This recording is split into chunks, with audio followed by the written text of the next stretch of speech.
It's Andrea. This time of the year, we hear a lot of Christmas carols. And you know what? One of the carols, the Christmas song that Nat King Cole sings so beautifully well, you know, that line, chestnuts roasting on an open fire.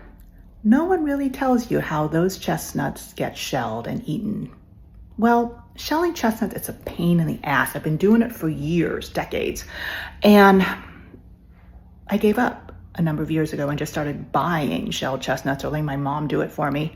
But this year I saw them at the market and I was like, I'm just gonna give it a go because freshly shelled chestnuts taste so wonderfully buttery and rich and sweet that I gave it a try.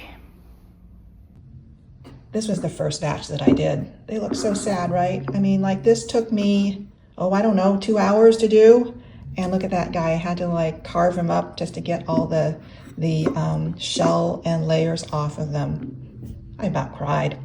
There's like not enough there to do much of anything. But then I heard about a new way of doing them.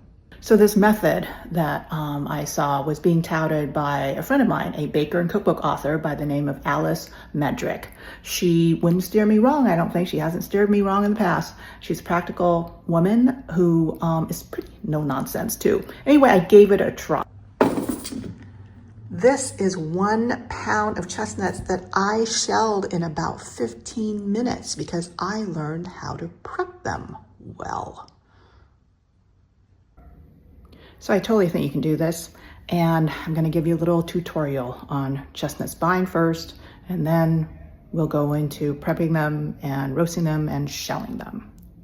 At the store, look for firm, fresh, meaty chestnuts. I'm shopping at Whole Foods here, and these were domestically grown, which probably means the tree was a Chinese cultivar, which is a good hardy tree. Let's get prepping them. Use a serrated knife or something sharp to cut an X at the bottom. I call that the butt. It's really hard. So be careful.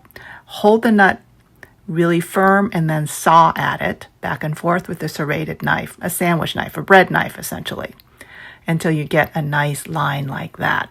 And then you're going to turn it on the other side. Do your best. Be careful because you don't want to hurt yourself for a chestnut. But yeah, go at it. Be careful, turn to the other side, keep it still, and then firmly but gently cut until you have an X about 1 inch long, each one of those cuts. There you go.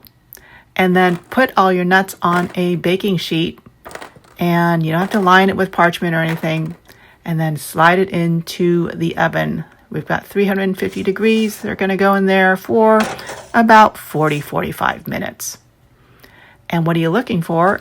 Look at how they cracked in the bottom like that. That is allowing the steam to go into the nut and then detach the various layers. And then check for the ones that have cracked really nicely and put them into a bowl that is lined with a nice thick towel. I use like a hand towel from the bathroom, a clean hand towel. And any ones that did not crack enough, slide them back into the oven for another 5 or 10 minutes.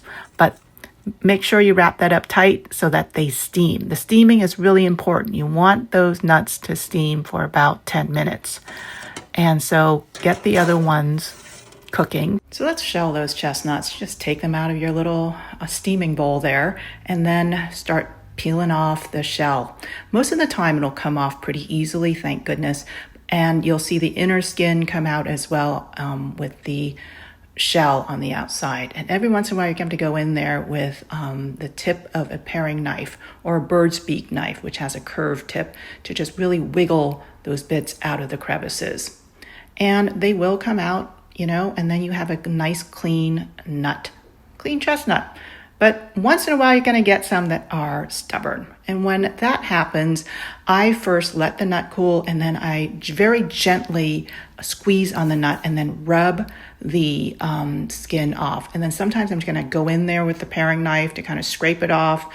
At last, ditch effort, go in there with a vegetable peeler.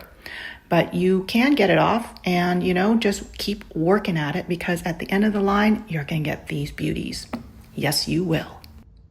You can totally do this because I have shelled 3 pounds of chestnuts without crying. In fact, I got so excited about it. I got my husband to help me out with it, and my mom's also excited about this new method for shelling chestnuts because we love what they bring to foods. A lot of Asian dishes, sticky rice stuffings or rice with chestnuts done Japanese style, chicken stew with chestnuts Chinese style, so many different ways, and also Korean chestnut recipes. So I'm looking forward to cooking them up. And but first things first, you gotta shell those chestnuts. So go for it.